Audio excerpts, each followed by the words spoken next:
ਜਿਹੜੇ ਆਪਣੇ ਗੋਡਿਆਂ ਦਾ ਦਰਦ ਪੁੱਛਦੇ ਸੀਗੇ ਆਪਣੇ ਜੀ ਪਿਛਲੇ ਵੀਕ ਦੇ ਜੀ, ਪਿਛਲੇ ਵੀਕ ਜਿਹੜੇ ਰਹਿ ਗਏ ਸੀਗੇ ਉਹਦੇ ਦੱਸਦਾ ਤੁਹਾਨੂੰ ਪਹਿਲਾਂ।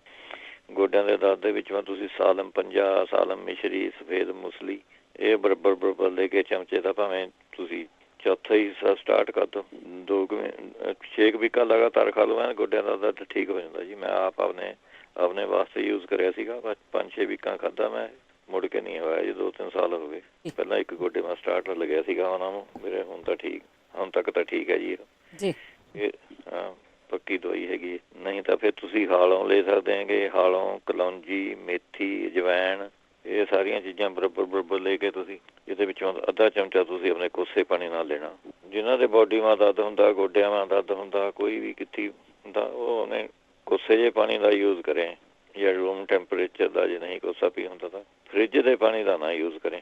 ਜਿੰਨਾ ਠੰਡਾ ਤੁਸੀਂ ਆਪਣੇ ਯੂਜ਼ ਕਰੋਗੇ ਉਨਾ ਹੀ ਆਪਣੇ ਕੰਮ ਖਰਾਬ ਹੋਊਗਾ ਸਾਰਾ। ਜਿਸ ਤਰ੍ਹਾਂ ਆਪਾਂ ਠੰਡੇ ਬੱਤੇ ਉੱਤੇ ਪੀ ਲੈਂਦੇ ਹਾਂ, ਇਹਨੇ ਕੋਸੇ ਪਾਣੀ ਦੇ ਯੂਜ਼ ਕਰੇ, ਉਹ ਵਧੀਆ ਚੀਜ਼। ਫਿਰ ਤੁਸੀਂ ਆਪਣੇ ਇਹਦੇ ਵਿੱਚੋਂ ਲੈ ਸਕਦੇ ਹੈਗੇ ਜਿਹੜਾ ਐਲੋਵੀਰਾ ਹੁੰਦਾ, 1 ਇੰਚ 1.5 ਇੰਚ ਦਾ ਟੁਕੜਾ, ਥੋੜਾ ਜਿਹਾ ਘੀਵਾ ਗਰਮ ਕਰਕੇ ਕੱਟ ਲਓ, ਭਾਵੇਂ ਉਹਨੂੰ ਪੀਸ ਨੂੰ ਥੋੜਾ ਜਿਹਾ ਨੂਨ ਪਾ ਕੇ ਆਪਣੇ ਖਾ ਲਿਆ ਕਰੋ, ਉਹ ਵੀ ਵਧੀਆ ਚੀਜ਼ ਹੈ। ਫਿਰ ਉਹਨੇ ਨਾਗਰ ਮੋਥਾ ਇਹ ਬਣਿਆ ਬਣਾਇਆ ਮਿਲ ਜਾਂਦਾ ਜੀ ਸਟੋਰ 'ਚੋਂ, ਅੱਧਾ ਚਮਚਾ ਸਵੇਰ ਨੂੰ, ਅੱਧਾ ਚਮਚਾ ਸ਼ਾਮ ਨੂੰ ਤੁਸੀਂ ਇਹ ਲੈ ਲਿਆ ਕਰੋ। ਇਹਦਾ ਪਾਊਡਰ ਸ਼ੇਪ ਵਿੱਚ ਮਿਲ ਜਾਂਦਾ ਹੈ ਉੱਥੇ ਸਟੋਰ 'ਚ। ਅੱਛਾ, ਫਿਰ ਸੁੰਡ ਤੇ ਅਨਾਦਾਨਾ, ਕਾਲੀ ਮਿਰਚ, ਸੇਂਦਾ ਨੂਨ, ਬਾਇਬਡਿੰਗ, ਇਹ ਚੀਜ਼ਾਂ ਸਾਰੀਆਂ ਲੈ ਕੇ 1 ਚਮਚਾ ਤੁਸੀਂ ਇਹਦਾ ਯੂਜ਼ ਕਰ ਸਕਦੇ ਹੈਗੇ। ਬਰਾਬਰ ਲੈਣੀਆਂ ਸਾਰੀਆਂ ਚੀਜ਼ਾਂ। ਫਿਰ ਯੋਗਰਾਜ ਗੁੱਗਲ ਵੀ ਇਹਦੇ ਵਿੱਚ ਚੰਗੀ ਰਹਿੰਦੀ ਹੈਗੀ, ਉਹ ਤੁਸੀਂ ਲੈ ਸਕਦੇ ਆ। ਫਿਰ ਅਸ਼ਵਗੰਧਾ ਤੇ ਸੁੰਡ ਇਹ ਬਰਾਬਰ ਲੈ ਕੇ ਤੁਸੀਂ 1 ਚਮਚਾ ਇਹ ਤੁਸੀਂ ਲੈ ਸਕਦੇ ਹੈਗੇ। ਫਿਰ ਔਲੇ ਦੇ ਰਸ ਦੇ ਵਿੱਚੋਂ ਤੁਸੀਂ 1 ਚਮਚਾ ਸ਼ਹਿਦ ਮਿਲਾ ਕੇ ਇਹ ਤੁਸੀਂ ਲੈ ਲਿਆ ਕਰੋ।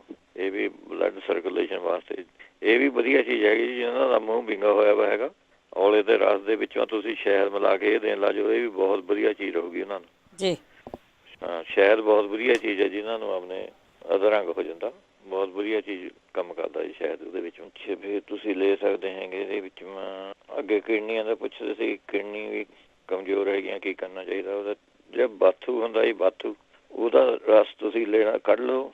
ਜਿਸ ਤਰ੍ਹਾਂ ਅੱਧਾ ਕੱਪ ਸਮਝ ਲਓ ਬਾਥੂ ਦਾ ਰਸ ਕੱਢ ਲੈਣਾ, ਬਲੈਂਡਰ ਵਾਂਗ ਪਾ ਕੇ, ਜੂਸਰ ਵਾਂਗ ਪਾ ਕੇ ਨਿਕਲੇ ਹੋਊਗਾ ਜੀ ਵਧੀਆ ਬਾਥੂ ਦੇ ਪੱਤੇ ਤੋੜ ਕੇ। ਉਹ ਫਿਰ ਵਿੱਚੋਂ ਤੁਸੀਂ ਉਹਦੇ ਵਿੱਚ ਔਲਿਆਂ ਦਾ 5-6 ਚਮਚੇ ਤੁਸੀਂ ਔਲਿਆਂ ਦਾ ਰਸ ਮਿਲਾ ਲੈਣਾ, 1 ਚੁਟਕੀ ਤੁਸੀਂ ਸੁੰਡ ਮਿਲਾ ਲੈਣੀ ਹੈਗੀ। ਇਹ ਪੀਓ, ਇਹਦੇ ਨਾਲ ਸਾਡੀਆਂ ਕਿਡਨੀਆਂ ਜਿਹੜੀਆਂ ਕਮਜ਼ੋਰ ਐਨ ਠੀਕ ਹੋ ਜੂਗੀਆਂ ਜੀ ਇਹਦੇ ਨਾਲ। ਅੱਛਾ, ਫਿਰ ਇਹਦੇ ਵਿੱਚੋਂ ਤੁਸੀਂ ਤਾਂ ਨਹੀਂ ਆਪਣੇ, ਇਹ ਤਾਂ ਇੰਡੀਆ ਵਾਲਾ ਇਲਾਜ ਹੈਗਾ। ਜੇ ਮਹਿੰਦੀ ਦੇ ਪੱਤੇ ਹੁੰਦੇ ਜੀ, ਉਹ ਆਪਣੇ ਥੋੜ੍ਹੇ ਜਿਹੇ ਪੱਤੇ ਲੈ ਕੇ ਕਿਲੋ ਪਾਣੀ ਮੈਂ ਉਬਾਲ ਲਵੇਂ, ਉਹ ਐਨੂੰ ਉਬਾਲੀ ਜਾਣਾ, ਜਾਂ 1 ਕੱਪ ਰਹਿ ਜਾਵੇ ਉਹ ਪੀ ਲੈ ਕਰੇ। ਹਫ਼ਤਾ ਕੁ ਪੀ ਕੇ ਦੇਖੋ, ਇਹਦੇ ਨਾਲ ਆਪਣੇ ਸਾਰੇ ਆਪਣੇ ਕਿਡਨੀਆਂ ਠੀਕ ਹੋ ਜਾਂਦੀਆਂ ਇਹਦੇ ਨਾਲ। ਫਿਰ ਮੂਲੀ ਦੇ ਪੱਤਿਆਂ ਦਾ ਪਾਣੀ ਤੁਸੀਂ ਕੱਢ ਕੇ ਪੀ ਸਕਦੇ ਹੈਗੇ, ਉਹ ਵਧੀਆ ਚੀਜ਼ ਹੈਗੀ। ਫਿਰ ਧਨੀਆ ਉਬਾਲ ਕੇ ਪੀ ਸਕਦੇ ਹੈਗੇ, ਛੱਲੀਆਂ ਉਬਾਲ ਕੇ, ਛੱਲੀਆਂ ਦੇ ਬਾਲ ਉਹ ਪੀ ਸਕਦੇ ਹੈਗੇ। ਫਿਰ ਜੌਂ ਤੁਸੀਂ ਯੂਜ਼ ਕਰ ਸਕਦੇ, ਜੌਂ ਭਿਓ ਕੇ 1 ਮੁੱਠੀ ਰਾਤ ਨੂੰ ਪਾਣੀ ਵਿੱਚ ਭਿਓ ਕੇ ਰੱਖ ਦੇ, ਉਹ ਤੁਸੀਂ ਯੂਜ਼ ਕਰ ਸਕਦੇ ਹੈਗੇ ਉਹਦੇ ਵਿੱਚ। ਇਹ ਨਹੀਂ ਤਾਂ ਜੌਂ ਖਾ ਲੈਣਾ ਹੈਗਾ, ਕਲਮੀ ਸ਼ੋਰਾ ਤੇ ਪਖੜਾ, ਇਹ ਤਿੰਨੇ ਚੀਜ਼ਾਂ ਬਰਾਬਰ ਲੈਣੀਆਂ ਜੀ। ਜੌਂ ਖਾਰ, ਕਲਮੀ ਸ਼ੋਰਾ ਤੇ ਪਖੜਾ, ਇਹਦਾ ਅੱਧਾ ਚਮਚਾ ਤੁਸੀਂ ਲੈਣਾ ਹੈਗਾ, ਇਹ ਤੁਸੀਂ ਲੈ ਸਕਦੇ ਹੈਗੇ। ਇਹਦੇ ਵਿੱਚੋਂ ਫਿਰ ਤੁਸੀਂ ਉਹ ਲੈ ਸਕਦੇ ਆ, ਓਲੀਵ ਆਇਲ ਵੀ ਚੰਗਾ ਰਹੂਗਾ ਜੀ ਇਹਦੇ ਵਿੱਚੋਂ। ਜੇ ਕਿਡਨੀ ਸਟੋਨ ਹੈਗੀ ਪੀਣਾ ਆ, ਹਾਂਜੀ, ਕਿਡਨੀ ਸਟੋਨ ਹੈ ਜਿਹਨਾਂ ਦੇ, ਉਹ ਵੀ ਪੁੱਛਦੇ ਸੀਗੇ।